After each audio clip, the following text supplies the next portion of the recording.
Okay, then we will begin today the last classes of the two first courses we have presented this week. And so, Evandro. Thank you, Itala. Good morning, everyone. We will resume the lesson of yesterday. We are at the very beginning of the 20th century. At the beginning of the century, particular importance must be attributed to the rebirth of the study of logic, metaphysics, and ontology, the foundations of mathematics and sciences, particularly in Central Europe. The mathematical environment of the 19th century is notable, above all, for the advent of non-Euclidean geometries, motivating a similar attitude in logic and facilitating the creative freedom that is so characteristic of the logical contributions of the 20th century, which have shown themselves to be extremely fruitful, especially in relation to non-classical logic. The first author we include yesterday I have said that the 1910 was, as Professor Salame have said, also the Anno Mirabilis.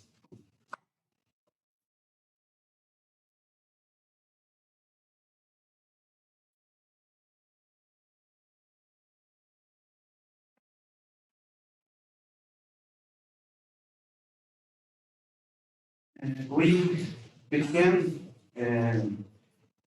it's not an arbitrary attribution to this year, very huge importance.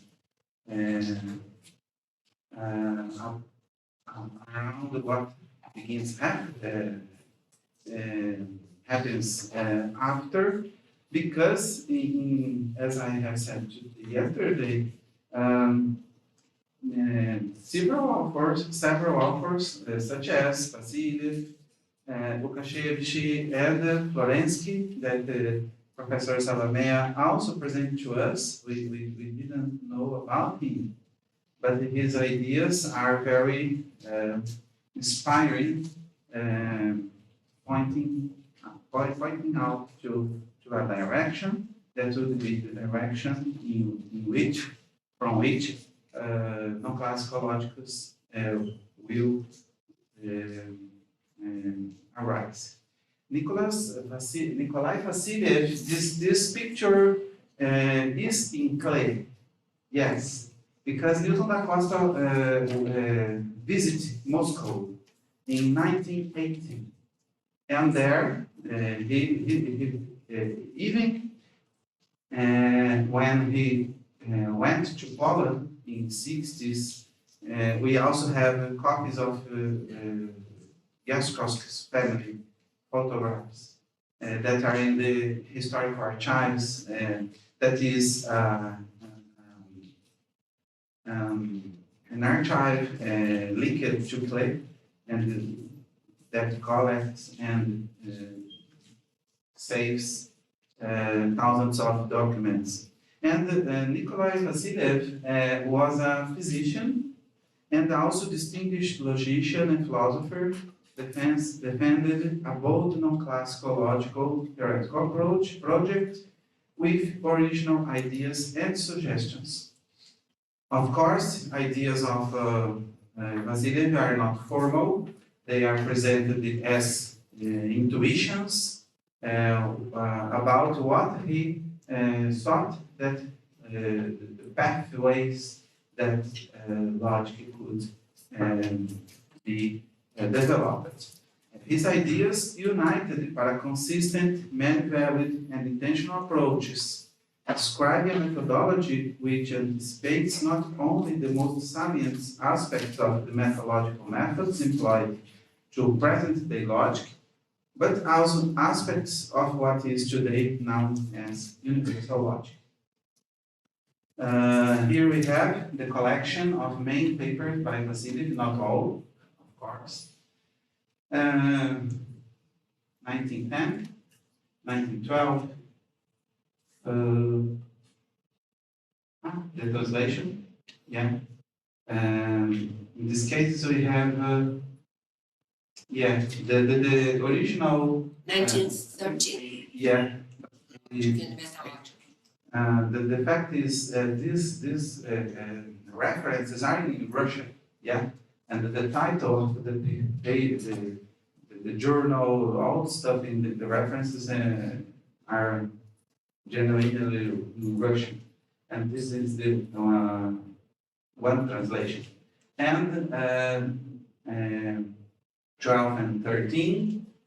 And here in Brazil, Vasiliev's works, I believe that this book, published by Clay, prepared as the editor of the volume, Professor Dotaviano, because Aida Arruda has deceased some years before, and she prepared a volume with the translation of the works 1910, 11, 12, and 13. And the translation is not from Aida Arruda. She worked with people who knows Russian, and make the first, as far as you know, the first translation of Vasiliev's works into Western European modern languages. Aida, it was the last work.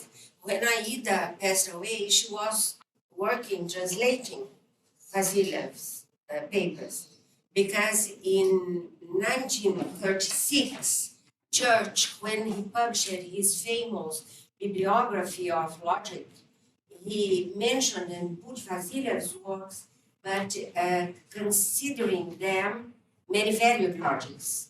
And Aida was the first person to approach Vasiliev's suggestions and imaginary logic as a paraconsistent one. And she was working on that. She died very young. She became sick for only 1 year, and in her things there were the translations, and then I worked on them. I prepared a preface, and we published the book. This book in Portuguese, I think that is the first translation into another language from Vasiliev's works, originally in Russian. Yeah, some of these works were translated into English just 10, 15, 20 years after the publication of this important edition. Yeah. I don't know, you may, if you are interested in the volume, you may ask the people of Clay if they have copies of this book, but in Portuguese especially is very interesting. And we compare, we don't know Russian, but we compare the translations of Aida's book, Arruda's edition, and English translations, and we feel significant differences in accent. Maybe, I don't know, because Portuguese, or because Russian, or because English. I don't know. Another information. Yeah. At that time, there was a Russian physicist working at the Physics Institute at Unicamp. And this physicist helped Aida to translate from Russian into English. And a colleague, a philosopher colleague, José Veríssimo da Mata, you know him? Yeah. He's a philosopher. He taught at the philosophy department. He had lived in Russia for some time, and he also helped to finish the translation. And there is a story relative to this book. Yeah. In fact, these publications of the papers allowed Vasiliev's ideas to be studied and debated in logical philosophical community in Brazil, and allow to Aida, helps Aida surely to produce formalizations in three systems, V1, V2, and V3, V homogene Vasiliev's, three different logics that are consistent and were published in 1980 and 1977. I'm not wrong. Based on a new approach to the traditional Aristotelian categorical propositions, Vasiliev primarily directs his criticism primarily to the principle of the excluded middle. His ideas are important because they attest to Vasiliev's clear objectives of presenting a critique of classical logicality and of constructing non-Aristotelian logics. He concentrates on the principle of non-contradiction and outlines a route to obtaining non-Aristotelian logics in which the principle is not valid. This shows the extent to which Vasiliev was familiar with the method and the paradigm of contemporary logic. But between also Nicholas of Cusa is a man between two words. Different words, each one, but Vasiliev's, we can say this about Vasiliev because, in fact, his departing point is the traditional logic, the language of traditional syllogisms made in natural language, but his ideas harbor to the future, harboring future, harbor foreseeing perspectives in that just formal logic could realize. In his paper, Imaginary Logic, non-Aristotelian Imaginary Logic, sorry, I have a title here, published in 1912, Vasiliev outlined an explicit project for alternative and heterodox non-classical logics. He considers the principle of non-contradiction as stated in Kantian manner. An object cannot have a predicate which contradicts it itself, and outlines a route to obtaining non-Aristotelian logics in which this principle is not valid. However, the principle of non-self-contradiction, stated as one and the same judgment cannot be simultaneously true and false, remains methodologically valid, in conformity with the usual proceeding in current logical analysis. We have to pay attention to a feature found in Vasiliev's and also in Lukashev's, and I suppose I have a intuition that many other authors in this decade, at least in the 10s, they call classical logic as non-Aristotelian logic. It's a very, very terminological sensitive point, because a bit after when non-classical logic start to be introduced, we don't know if anyone who knows, in some point of the 20s, maybe, the term non-classical logic or even classical logic is included to describe what these authors calls a non-Aristotelian logic or non-Aristotelian logic. We touch a quotation in which Vasiliev from Imaginary Non-Aristotelian Logic says that the aim of this paper is to show the possibility of a logic and of logical operations different from those we use, and to show how our Aristotelian logic is only one of the many possible logical systems. This new logic will not be a novel account of the old one. It differs from it not as an account, but in very train of its logical operations. This is a new logic and not a new treatise of logic. Observe that the paper was translated into English only in 2003, and Anita Huda translated it and worked on these papers much before. Yeah. And we published it in Portuguese also before. Yeah, even before. Another quotation from the same paper, but then it's impossible that in some objects the grounds for both affirmative and negative propositions coincide. This is impossible in our Aristotelian logic because of the link between negation and incompatibility, a link which is separate in imaginary logic. Therefore, imaginary logic is a logic with a different kind of negation and without the law of non-contradiction. For us, in Plan 9, this is sufficient evidence that there are many other passages in the various papers in which we can grasp the Vasiliev's ideas concerning paraconsistency and non-classical logics also.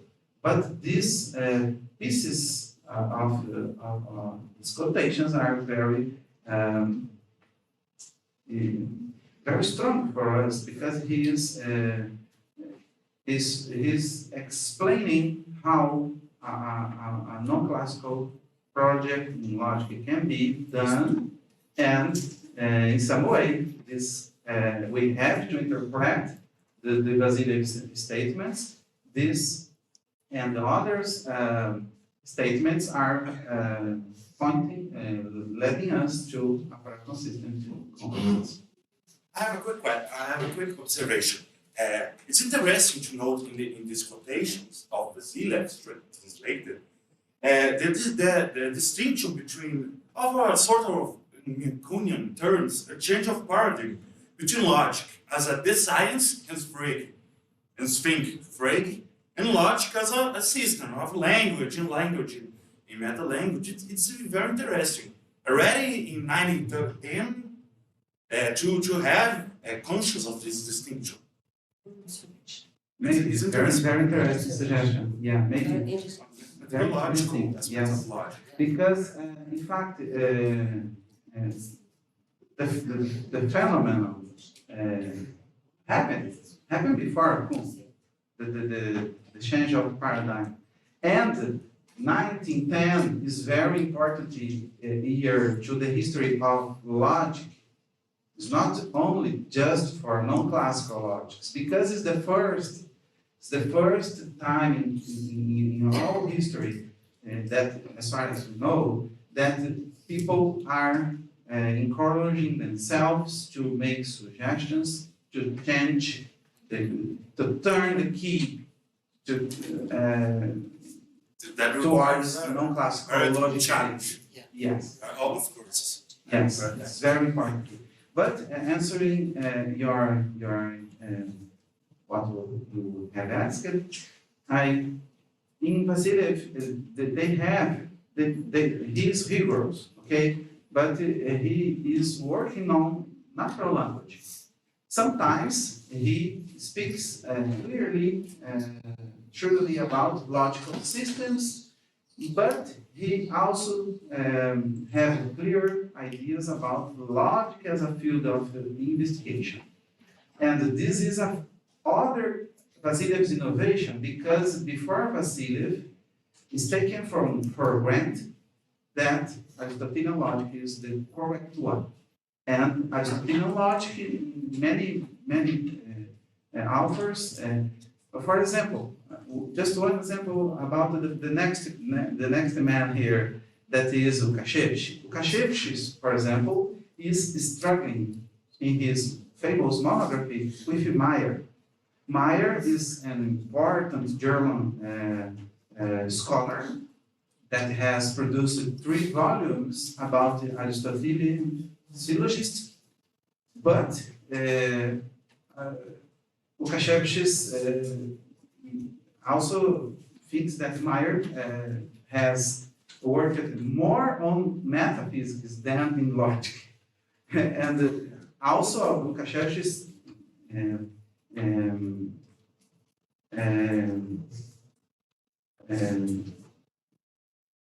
step forward in this discussion. The consideration by Vasiliev of multiple rationalities is radically new theoretical position. In admitting it, a path is open for an equally pluralistic posture with regard to logic. Such pragmatism corresponds to the technical liberty employed by the founders of paraconsistent logic, particularly Jaskowski and Newton da Costa. The modalization of negation is the key to obtaining paraconsistency. The paraconsistent systems of Jaskowski and da Costa, for example, were obtained with this strategy in assuming another negation, the paraconsistent negation, as primitive, and which is semantically less strict than classical negation. Something similar is postulated by Vasiliev. Vasiliev's clear theoretical awareness of the theoretical phenomenon of trivialization is quite apparent. There is some controversy over whether Vasiliev is indeed a precursor of paraconsistency or of many-valued logic. We find very lucidly Arruda's conclusion that it may be that the formalization of Vasiliev's points of view led to many valid systems. Nevertheless, we believe that Vasiliev is effectively a forerunner of paraconsistent logic. This is in the quotation in the paper, in the book, but taken from the previous papers of Arruda's previous papers. Beyond the non-Aristotelian logic, Vasiliev intends to conceive a universal logic. Such a logic, in fact, a meta-logic, as he says, would take account of an infinite number of logical systems.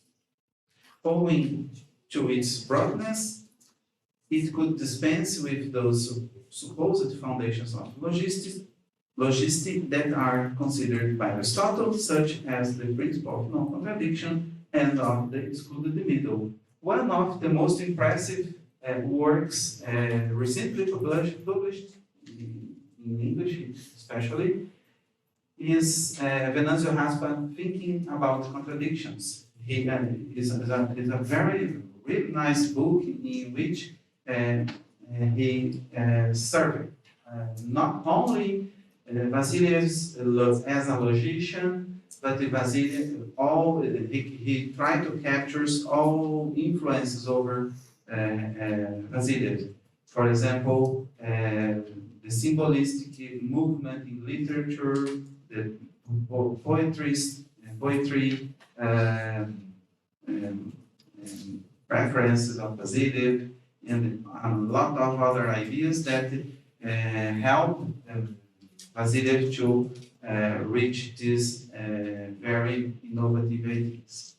From the strictly historiographic point of view, Vasiliev's precisely regarding the fortunes of logic at the beginning of the 20th century is startling and clearly foresaw some of the lines of development in future. In Itala and I, we have published in 2018 a paper in which almost all the session of Vasiliev's in our future book is presented in this paper. This quotation is very impressive because Vasiliev's links himself to another character very important in the history of Western philosophy and for culture, that was Giordano Bruno. And especially because this attests the revolutionary character of his ideas as those were the ideas of Giordano Bruno. One should widen its horizons, ascertain the infinity of possible logical systems. He who ascertains this will feel as Giordano Bruno did when, for the first time in his imagination, there appeared the infinity of the physical universe when the crystal celestial spheres broke into pieces. In the Brazilian translations, broke into thousands of pieces. But I don't know in the original, maybe Professor Elina could help us to check if the English translators take easy in this assert. Jan Kaszewski. Sorry, can I ask a question? Yeah. So could you tell me a little bit more about what do they mean by the imaginary? Like, is there something like the logics we can imagine?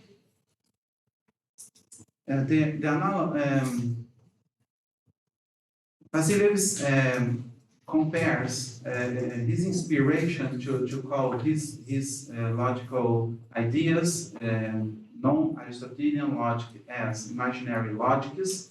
The inspiration is taken from non-Euclidean geometries, but especially from imaginary geometry from Lobachevsky, who was a person who had introduced non-Euclidean geometry before Gauss. So which is called imaginary universe. Yeah, Okay. this is for this reason. Yeah, they are from the same town, Pasai.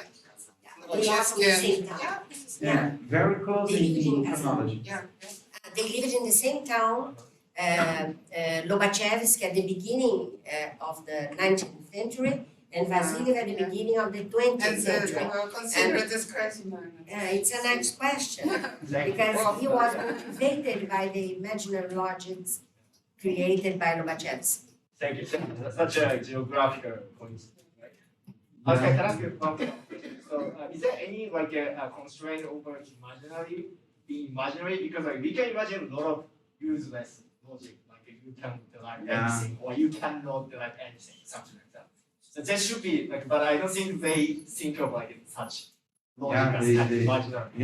He explained that we can imagine a lot of infinite kinds and families, systems of Yes. logic, since we take into account logical consequence. Because a logic without consequence relation is not without not theorem, deduction, deductive. A logic has to preserve deduction feature. We can't makes no sense to study a logic that entails everything. That's the main idea by Vasiliev. And without the formal systems, he reaches all this field of ideas. It's very impressive. And just after I started Lukashevich, I would like to recover a quotation, memory quotation by Venancio Raspa. Venancio Raspa in his book says that Vasiliev has put new wine and into old bottles, because the old wine, the new wine, it is no imaginary logic, but the bottle was traditional logic. So he is a bit. He worked with. He has at hand, but his this feature has making things harder for Basilius to express all this creativity concerning logic. Thank you. Basta. Thank you. Jan Łukasiewicz is one of the great names of contemporary logic, and the importance of his contributions is recognized by various scholars of the present day in philosophy as well as in logic. Łukasiewicz's contribution began with a work of his book, a book and a paper of 1910. The title in English was On the Law of Contradiction in Aristotle, a Critical Study, which had great impact within his philosophical community.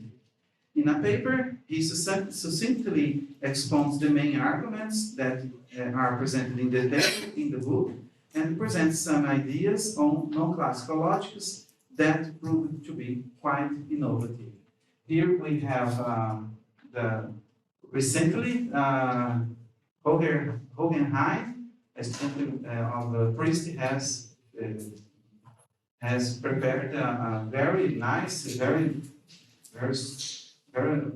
masterpiece of scholarly translating, commenting, and sharing with the world finally in English, because there is a French edition, Italian edition, but in English just in 2020. In 1910, the book was published by Łukasiewicz. The book published by Łukasiewicz was in Polish, and the paper in German. Yeah, but ideas of Łukasiewicz circulate much more earlier, because in 1971 the German paper in German was translated into English by Vernon Wittmann.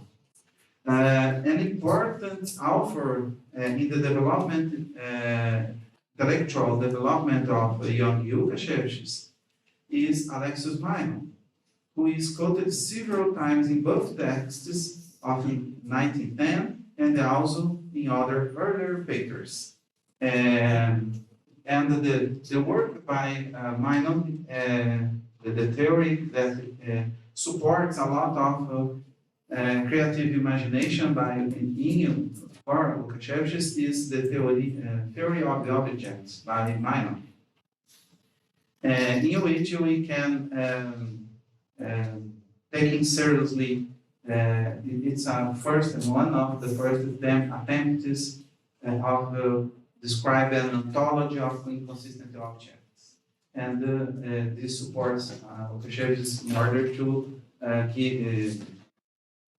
in order to trail the path in this direction. Meinong's ontological theory of the objects encouraged Łukasiewicz to proceed with the study of the objects which do not satisfy the principle of non-contradiction, and outlined in chapter 18 of his famous monography, an ontology of contradictory objects. Łukasiewicz employs his analysis of the principle of non-contradictions and ends by concluding that it is logically dispensable. In this sense, the Polish scholar clearly sees the path to a project for non-Aristotelian logics in which such principle no longer holds. And one thing, a word we have to say now is that in the beginning of 20th century, and for some of the forerunners of paraconsistency, the idea of the derogation of principle on non-contradiction was strong. But with the development of the field, the scholars who were being much more conscious that it was a very strong requirement, and is not at all a requirement for we could have paraconsistent systems. Two really important ideas are clearly stated. The first one, by Łukasiewicz, is that the derogation of the principle of non-contradiction must not be connected to the non-preservation of logicality, are independent things. And second, the removal of the dogmaticity and the veil of infallibility which clothed the principle of non-contradiction in the Western logical, philosophical, and mathematical tradition. Lukashevich ensures not only the relevance of the debate, but moreover gives himself a seat as at the table with the antagonists of the principle of non-contradiction and the excluded middle. At his living, in this slide I will show you a piece of evidence of what we just asserted. At his living taking conference at the University of Warsaw in the 7th of March of 1918, Lukashevich announced that he had developed the three-valid logic, but that his efforts to establish a logic in which the principle of non-contradiction was not valid had not been successful. And he says, in 1910, I published a book on the principle of non-contradiction in Aristotle's work, in which I strove to demonstrate that the principle is not so evident as it is believed to be. Even then, I strove to construct non-Aristotelian logic, but in vain. His conclusions directly influenced the appearance of the first paraconsistent logical systems, especially within the Polish school of logic, because Lukashevich was the supervisor of Stanislaw Jaskowski. Lukashevich may be considered a forerunner of paraconsistency for having foreseen the theoretical possibility of logics in which the principle of non-contradiction is restricted. So we following up. Can I make a comment on that? Because I've always been puzzled by that Lukashevich text. So he has an appendix where most of it was not formal. Okay, it's a discussion of Aristotle, Meinong, Hegel. But there's a technical appendix where he specifies a formal logic in a kind of Russellian tradition. And what's interesting is this: it starts with a positive logic, no negation. Okay, and then he just adds rules of classical negation. No comment, right? And he could so easily have just changed the negation axioms, but it never seems to occur to him, and that's always puzzled me. Yeah. Lukashevich could be the founder. He could so easily have had the first paraconsistent. All he would have had to do is just, he's already isolated the axioms for negation. If he'd just given axioms for negation which were not Boolean negation, he'd have had a logic, a paraconsistent logic. And it's most surprising he didn't do that, given the rest of the book. Yeah. But his student did that, Jaskowski. Not in a way. But Jaskowski wasn't working in Lukachevich's logical system. Yeah. Lukachevich's logical system, the positive logic, is essentially pre-Kippian. I think that I suppose that maybe Lukashevich was worried too much about three valid logic. I don't know. Well, in 1910, he hadn't invented three-value logic. That came almost a decade later, as you've indicated. And maybe, Graham, when he introduced it, in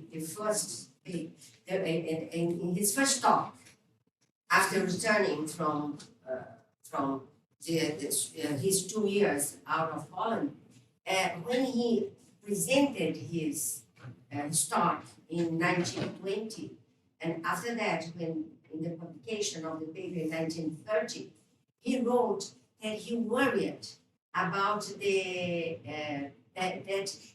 classical logic didn't incorporate adequately the modal operators, and that he worried about the contingent futures. Sure. And so maybe this turned him to many-valued logics instead of paraconsistent logic.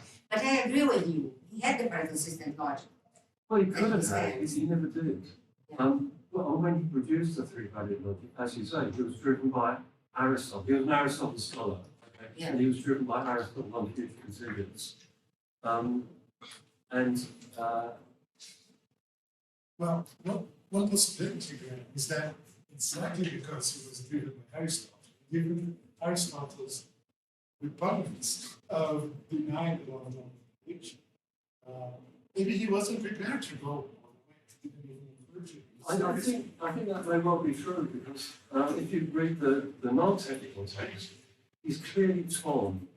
I mean, he's got all these arguments against non-contradiction, and he doesn't like them. But in the end, he actually comes down and says, yeah, the principle of non-contradiction is correct, despite all his arguments. You know, it's a fascinating historical text. And sometimes it's, of course, in retrospect, easy for us to look and say, hey, you were so close. I mean, Yeah. think about what happened with Lawrence. He had only took to develop relativity. He didn't make one step, which was exactly what Einstein did. See the Yes. implications of those transformations. He wasn't prepared to go there. He was in the business of preserving classical physics. So, and that blind spot. So it's a similar case with. Well, that may be true, because in his three-value logic, the middle value, possibility he calls it, but it's really neither true nor false, is not designated. Now, all he's got to do is change the designated values, and he's got it, right? But he did. Yeah. He did. Yeah. He did. He didn't. This and the next slide presents quotations that Graham presented yesterday, and Wittgenstein has foreseen a time, and there will be mathematical investigation of calculus containing contradictions, and I never forget João, one expression that you use in your paper about Lukashev's Wittgenstein and the consistency, saying that Wittgenstein also had his days of prophecy, and very prophetic are these statements. And the short cut of the major quotation, if a contradiction were now actually found in arithmetic, that would only prove that arithmetic with such contradiction it could render a very good sense. So a very sympathetic,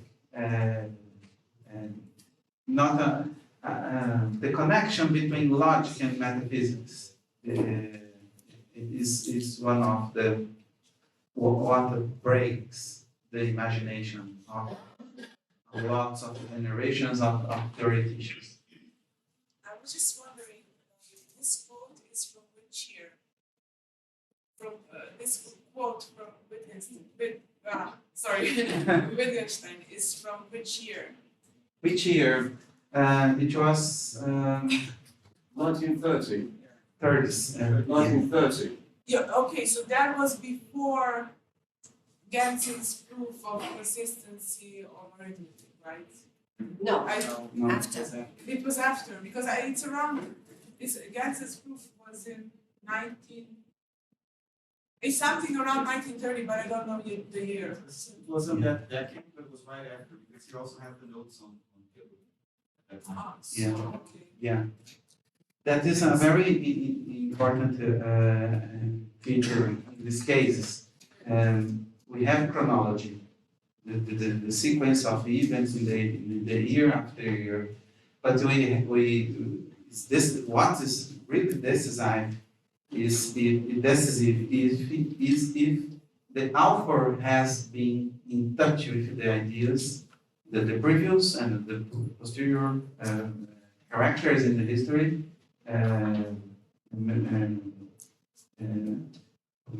when they made these conclusions. Okay? It's hard to say the exact date because these are notes that were later on collected. Yeah. We know that he had a student called Alan Turing at the time. Had a lot of argument. Yeah. Yeah.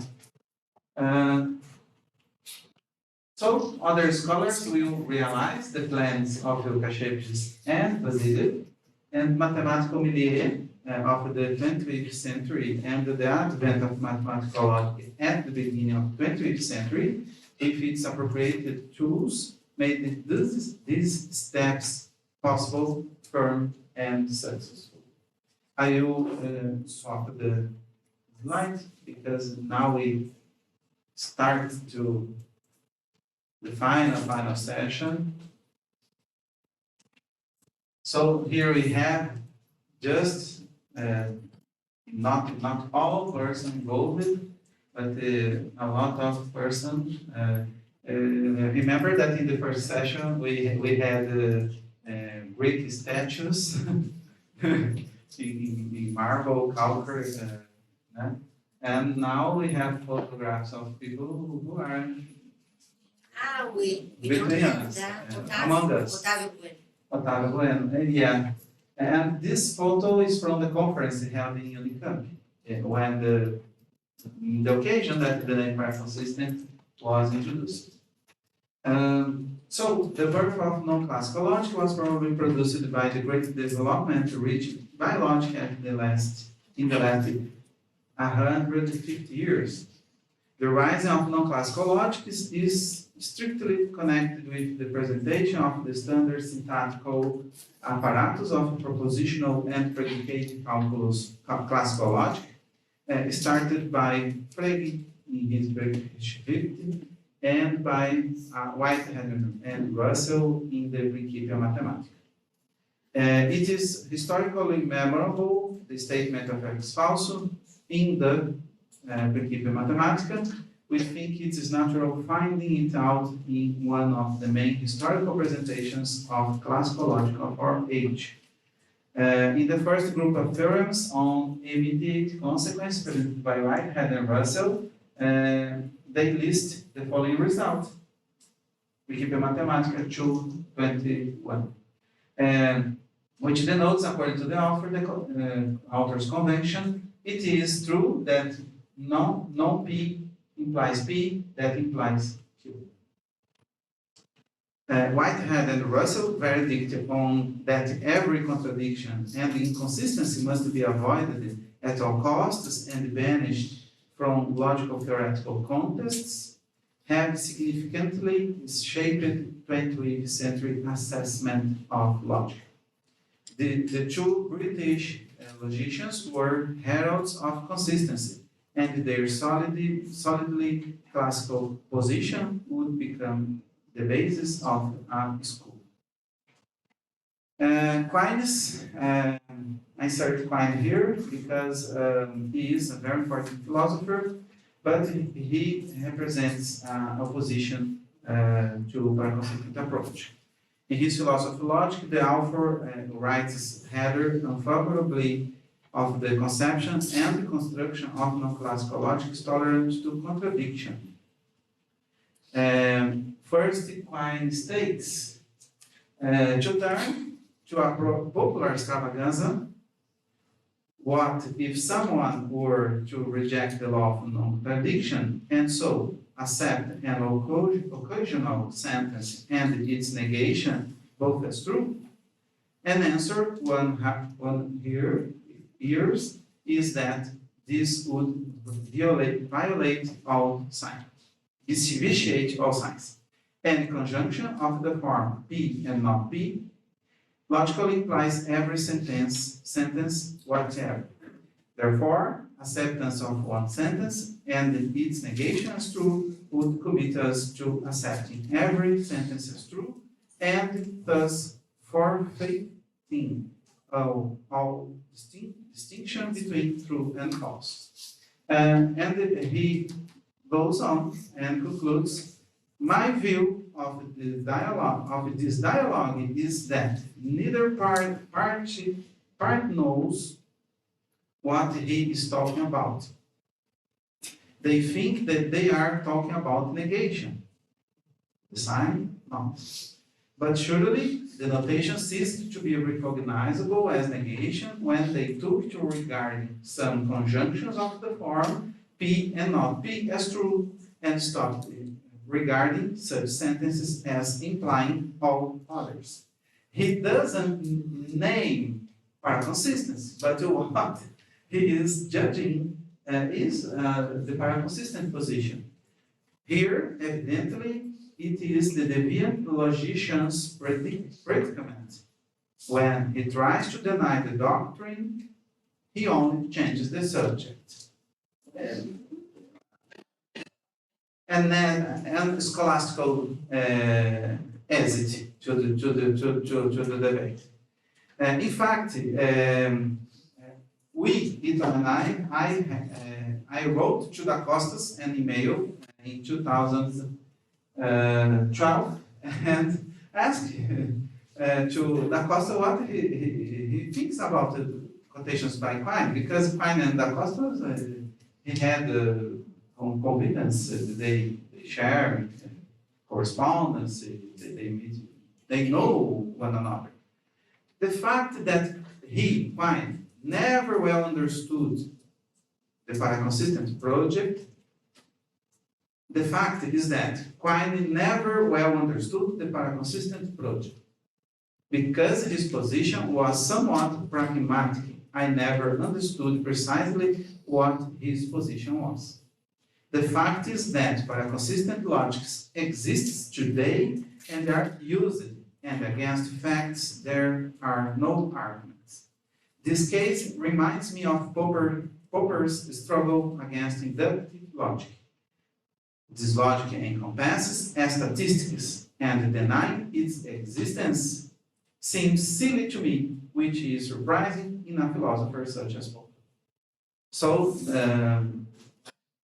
okay. No, please finish your sentence. No, I would like to show you, because I don't know people as Otávio and Gran that work at the US and know the environment, philosophical milieu in this country, but the influence of Quine may be one of the factors to rise prejudices about paraconsistency in the Anglo-Saxon milieu. I don't know. It's just an hypothesis. A few years ago, participating in a meeting in Mexico, I had a nice discussion with Corcoran because he was giving an excellent talk, and then he said that these logics in which the principle of non-contradiction can be denied or discussed, they are exotic, native. But it was a comment like more or less of second class, of I don't know, exotic and second class citizenship in logic. like a kind of a bad religion. The term use it for, as English people said about the Africans, the native. It's a kind of native exotic thing, not a civilized one. And I replied, you are so Originally, so nice, but you could think a little openly.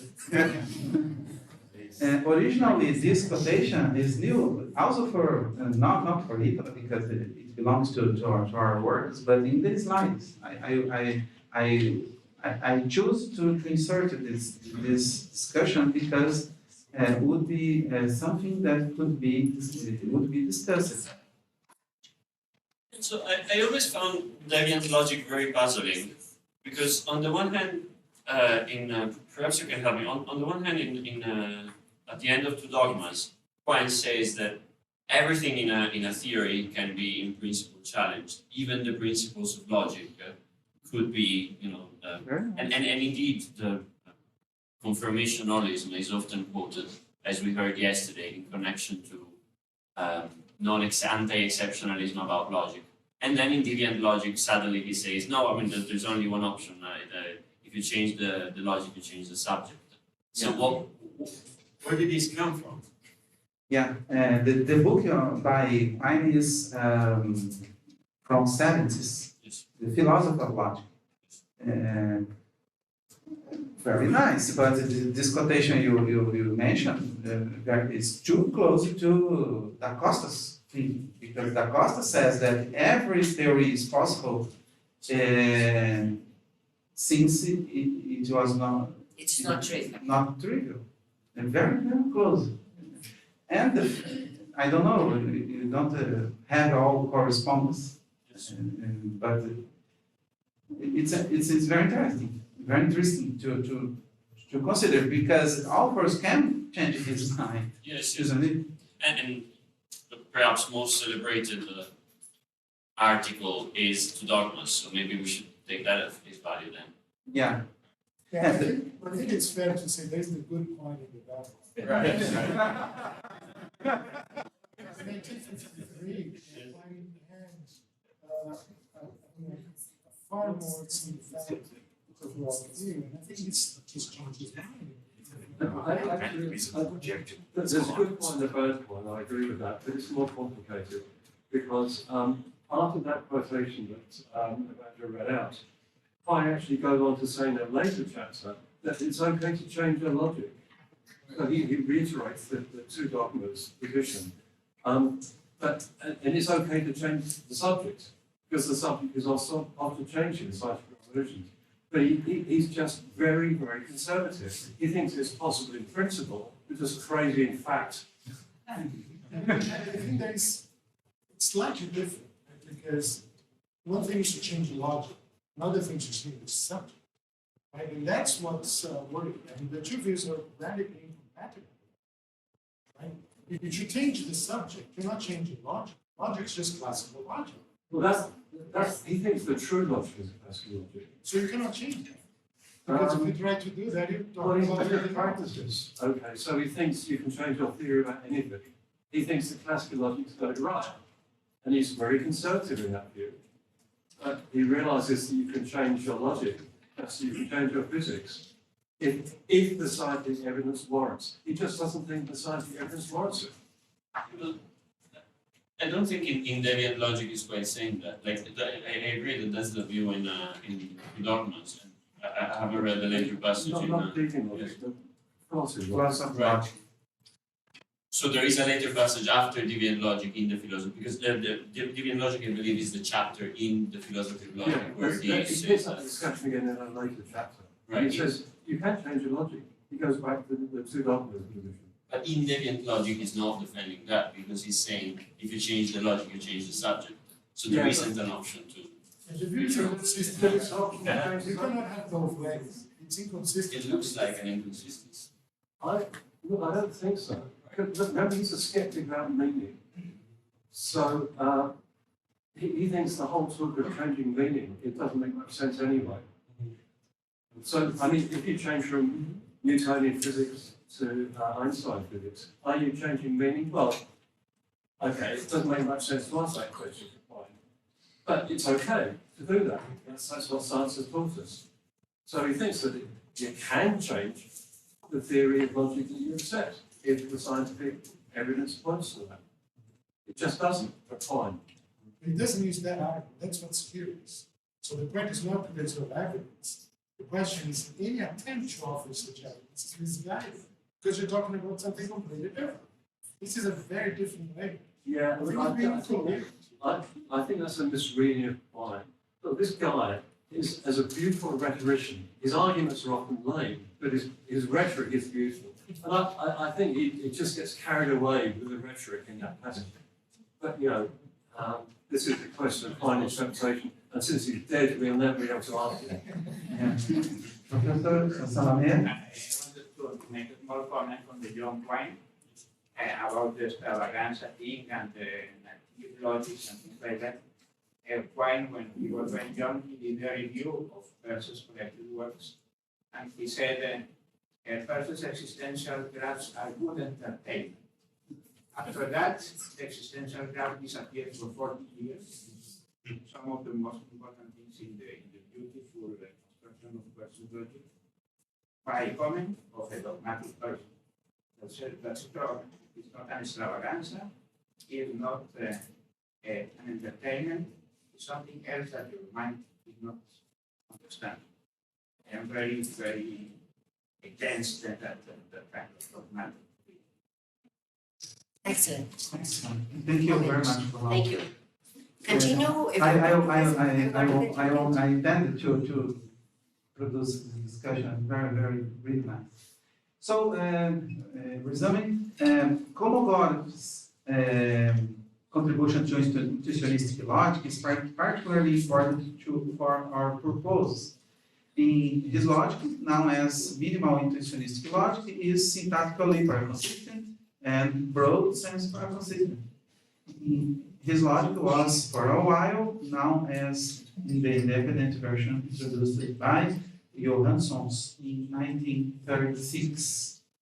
The V-logic by Brouwer allows, if we have a contradictory set of formulas, we can, in this case, deduce just negations of all formula, but not all formula at all.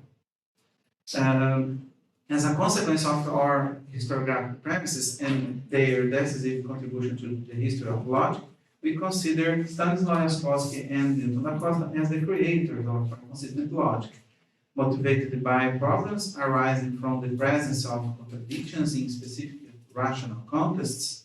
They proposed and developed axiomatic logical systems capable of dealing with contradictions and inconsistencies without trivialization of the implied theories.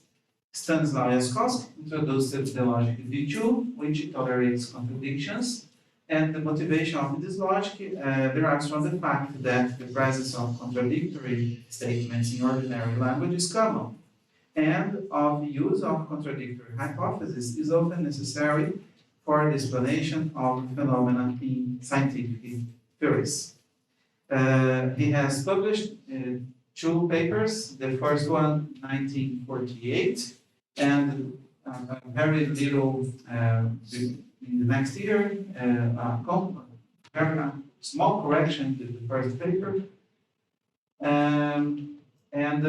This article remained in Polish until we translated into English in the 60s. Gomes considers the system D2 the first mature system of persistent logic, and we also, Jaskowski's system D2 is the first propositional paraconsistent system, consciously and intentionally studied and proposed in order to be applied to inconsistent theoretical contexts. This feature put it in a distinct position, for according to our historiographical premises, it is the first system of paraconsistent logic semantically, intentionally conceived with complete awareness of it by the part of its proponent, of its character, and of the theoretical implications of the contributions to logic. Jaskowski has explicitly proposed the propositional calculus. Jaskowski did not axiomatize these systems. What was done by Da Costa and Ubicaitis and by Cotas and Da Costa. One of the references just in the 70s. An observation, the papers were published by Da Costa in Polish, one in 48, the other one in 49. They only appeared in English in 1969, some years after the publication of Da Costa's papers in French and English. Yeah, it's a fact to be stressed that his papers became more or less unknown. And in the book, The West. Brazilian, in your book, we have a lot of Yeah. correspondence in archives, and we can show that Da Costas didn't know about Jaskowski's works just by the abstract.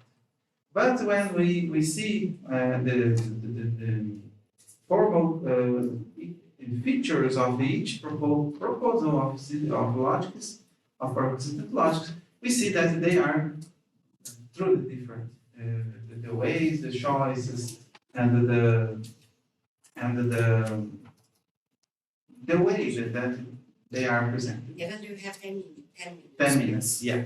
I will try to be speed up.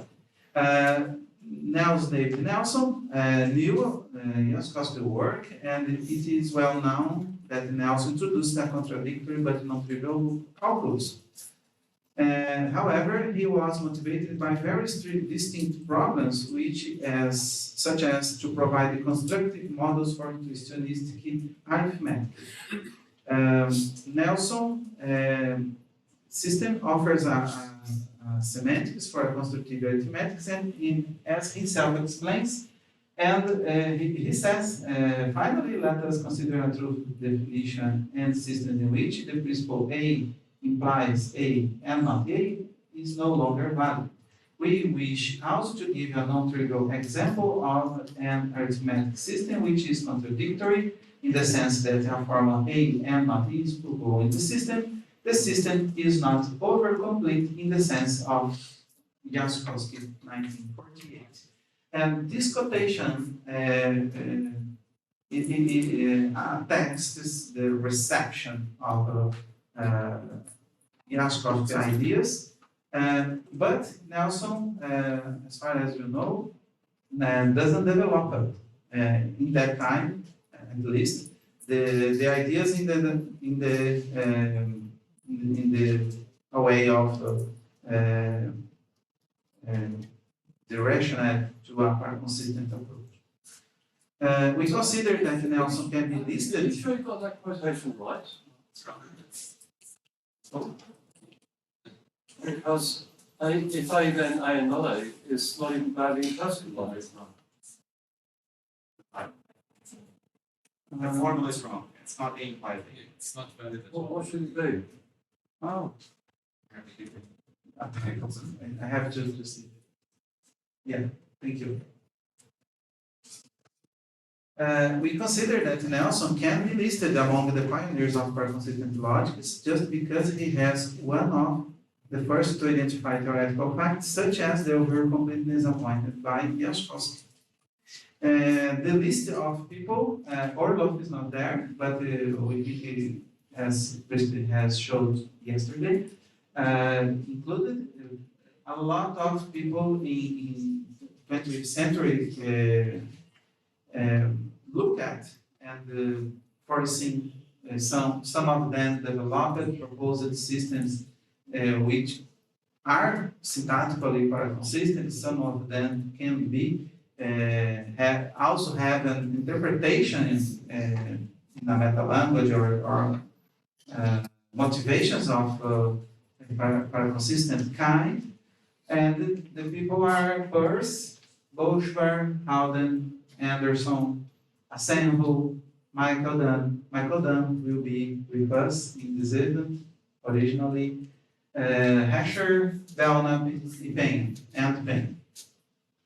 Da Costa is very clear in proposing his hierarchies of paraconsistent logics as alternative axiomatic logical systems, developing as well as logics of a higher order that are able to overcome the limitations that contradictions impose on rational theories in the logical classical paradigm. The first papers of Da Costa's are from 50s, and there is some papers in the 50s in which he proposes this principle that resembles a lot with the Pioneer's two dogmas. From the syntactical and epistemological point of views, every theory is permissible since it's not trivial. Inspired in Carnap's statement that in logic there is no moral, he generalizes the principle for all mathematics.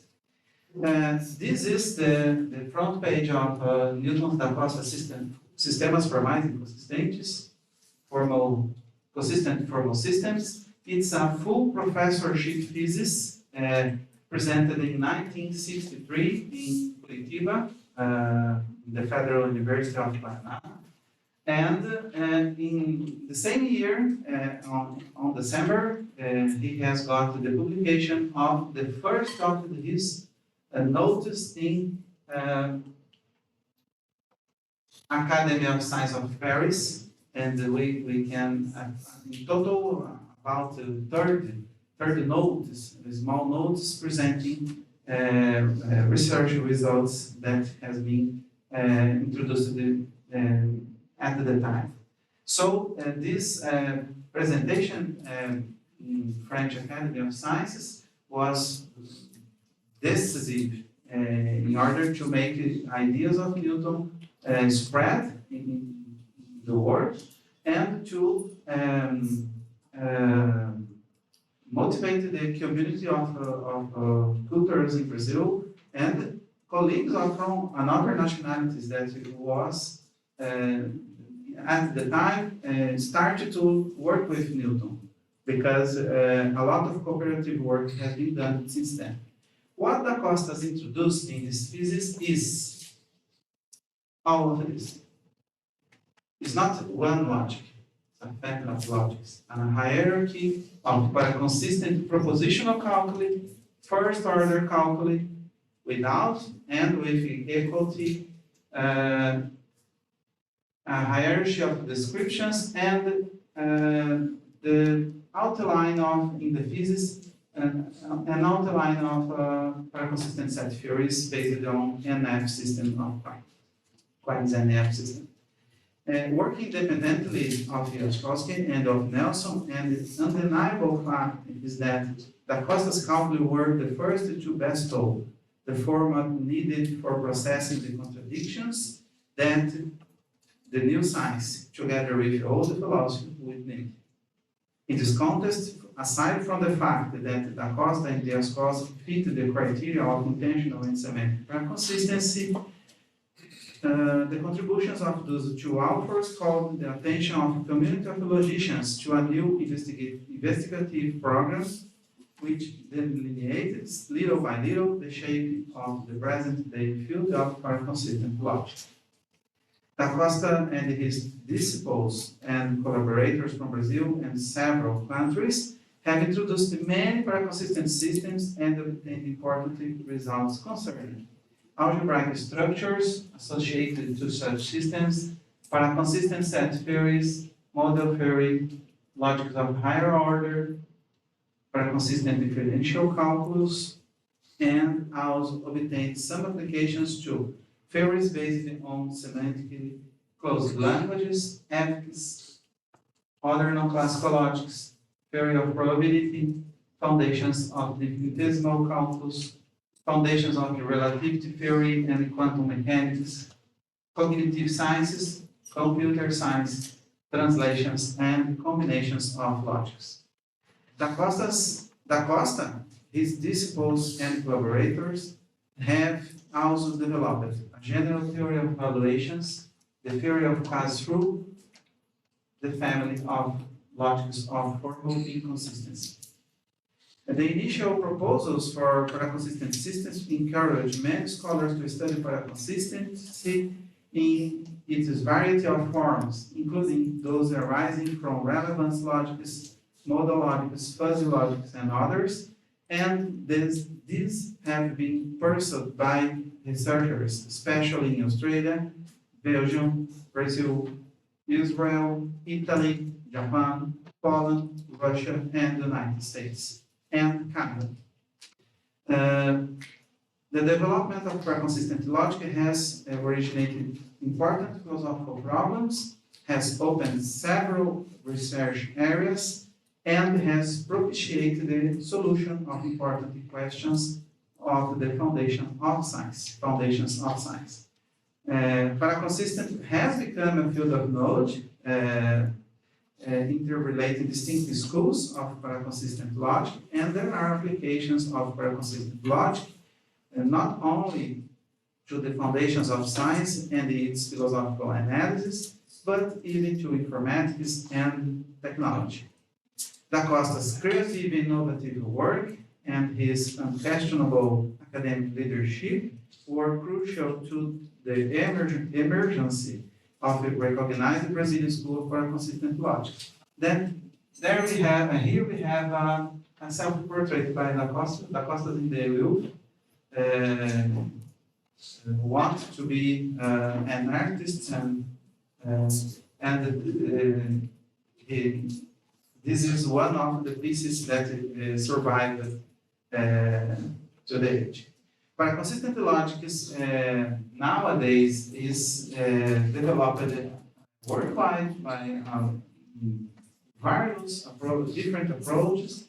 So we can initially think in a taxonomy, very initial taxonomy about. Paraconsistent logic based on Da Costa Jaskowski's discursive logic, what is mainly, but not only, made by Polish School of Paraconsistency, adaptive logics, Belgian School of Paraconsistency, you know this way, Professor Bates and his school, relevance logics in American School of Paraconsistency, Newell, Rasher, Dunn, but not only, in all these cases, there are a lot of people involved, so it's very tough to put names in the description, the account. Relevance and the dialetheism, what was Australasian School of Paraconsistency by Richard Routley, Graham Priest, Chris Mortensen, Ross Brett, Greg Restow, Zach Weber, and others. Non-deterministic semantics and applications developed in Israeli School of Paraconsistency, Arno Avron and his collaborators, and technological applications of paraconsistent logic made especially by Japanese School of Paraconsistency, Seiki Akama and Kazumi Nakamatsu. Aida Huda is a person who would like to homage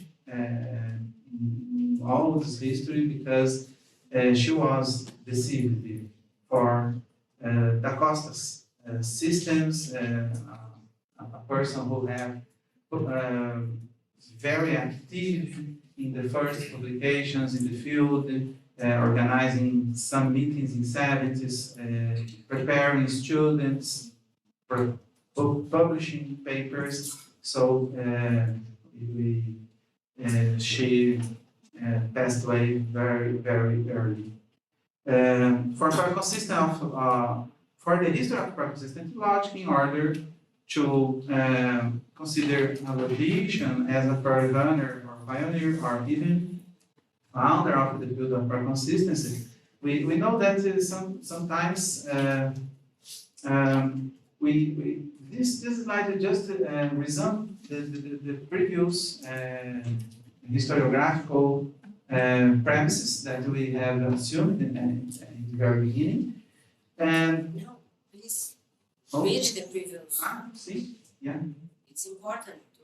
So It's necessary. for us, retaking the point. We have assumed some historiographical Yeah, that is in approach. to sum up. That is, it's necessary that her or his contribution has been intentional and that it has a suitable chronological insertion, of course.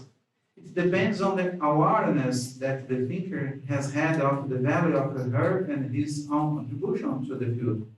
And it also depends on the recognition of the community of practitioners of logic, practitioners that could evaluate, incorporate, and discuss each logical contribution when it was introduced. It would be inappropriate to attribute to Aristotle, to Aristophanes, Ockham, and others the distinguished role of founders of logic, although part of their logical theories may today be considered paraconsistent in the broad sense. They had not a paraconsistent motivation. A similar situation is found with regard to Kolmogorov, Johansson, Nelson, and others of our own era. These authors cannot, under the view adopted in your work, be considered founders of paraconsistency, even though their logical theories may today be interpreted and considered as paraconsistent logics in the broad sense, or even in the narrow sense, strict sense. As a consequence of the historical premises, we have assumed the place of Stanislaw Jaskowski and Newton da Costa is situated on another level. Motivated by problems arising in the practice of contradiction in specific rational contests, they proposed and developed logical systems capable of dealing with contradictions and inconsistency without the trivialization of the implied theories. It's precisely from this perspective that we have studied the initial and general development of paraconsistent logic, with an emphasis on the history of Jaskowski and da Costa paraconsistent systems, as well as their contributions to the inauguration of this field of logic in the 20th century. Muito obrigado. Thank you very much.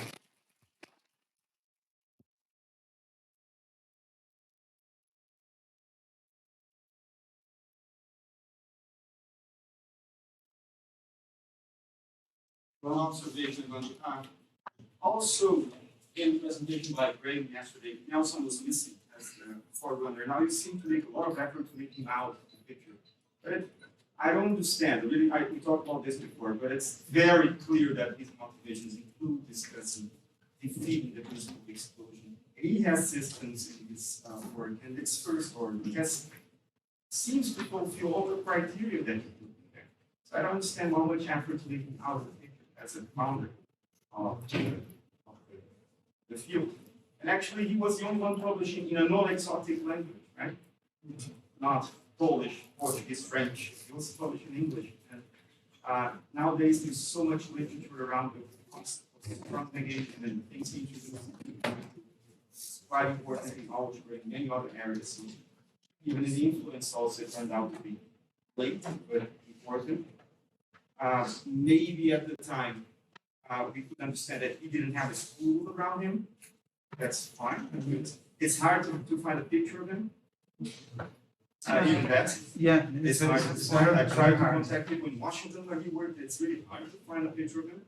But he seems to be a very reclusive. I think I have one. That's nice. He was a very reclusive person and also had some issues around him socially, which are complicated. But looking at the work, he fulfills all the criteria.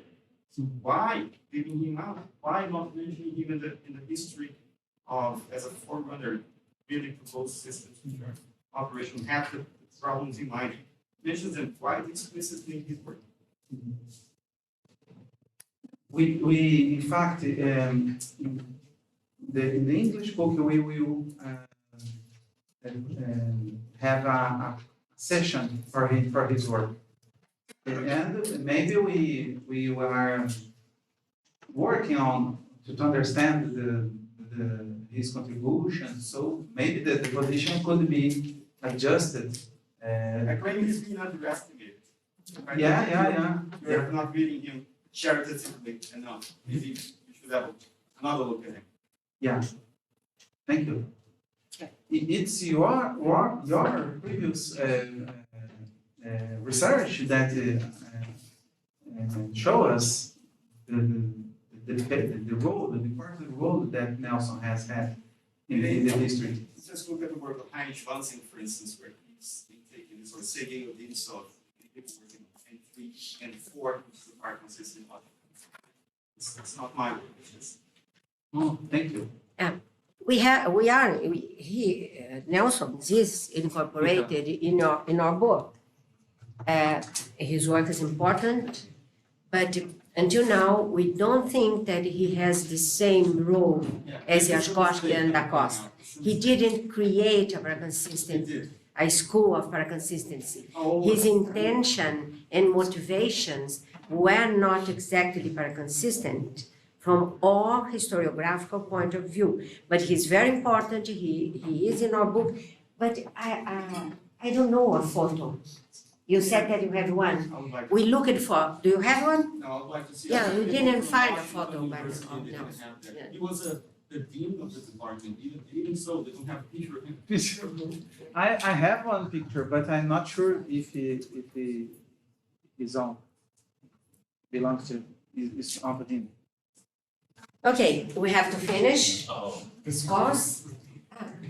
Stella, would you like to ask something? Yeah, I just have a question about the conditions that you defined to define who might be a founder of paraconsistency, and also a remark you made in the first lecture about how you're focusing on the Western tradition because that's sort of what you have access to. Whether the condition that the person needs to be recognizable by the practicing magicians as having influenced the field, be sort of putting attention in that view that you do want to be more open-minded about different countries or different areas of the world that are underrepresented, different figures that you want to represent.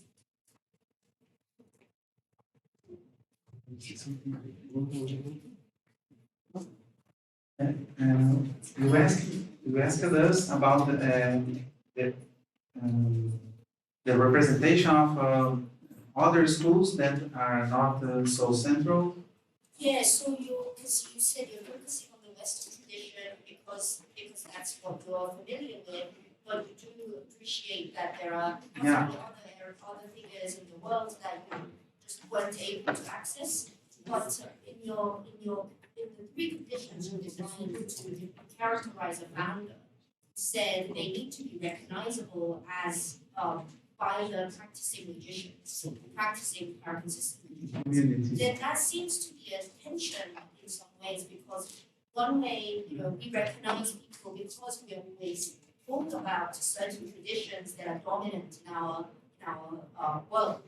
And some other practitioners are unrecognized because they're not from this part of dominant culture, perhaps like Anglophone cultures. And I wasn't familiar with the Brazilian object history, so I've learned so much. But this also seems to be a tension in your approach that I'm. Estella, thank you for your comments. When he began his PhD thesis, and we are developing this work during several years, the aim was to analyze the presence of a consistent thought, of a consistency in the Western thought. But after the Brazilian book in Portuguese, in the English book, we will have an appendix with 50 interviews.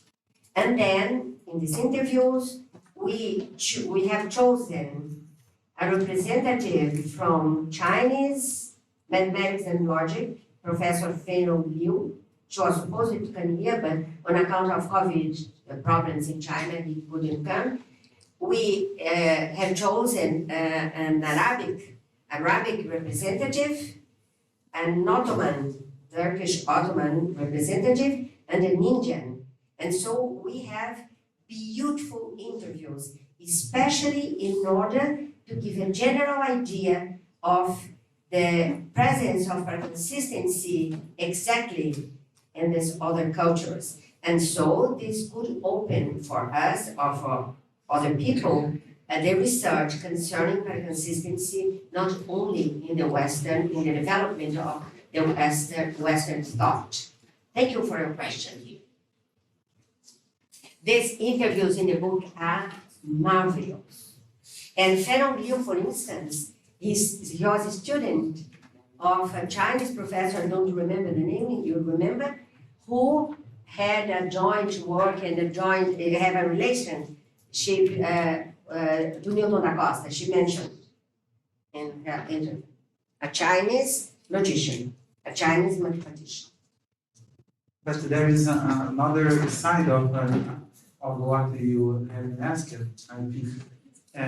In fact, if in Eastern tradition has a lot of things to be done to include or other and many other philosophical traditions that are so good as other traditions. We can't do this because it's humanly impossible, because we don't know the languages, we don't know the philosophical and cultural contexts involved. So you have much job to done, asking future to we have for that we could have as better as possible better histories, a better account of it. Braha has studied Yeah. in Indian tradition, maybe in Chinese too. Have you studied? You have some publications, No, some recent. I've written with colleagues books on Indian, Chinese, lessons on those Yeah. American. Okay, I'm afraid that we have to close this course, and I would like to thank Evandro for presenting our work, and I hope that you have enjoyed this tour through the paraconsistent thought, and that you have liked it. Thank you.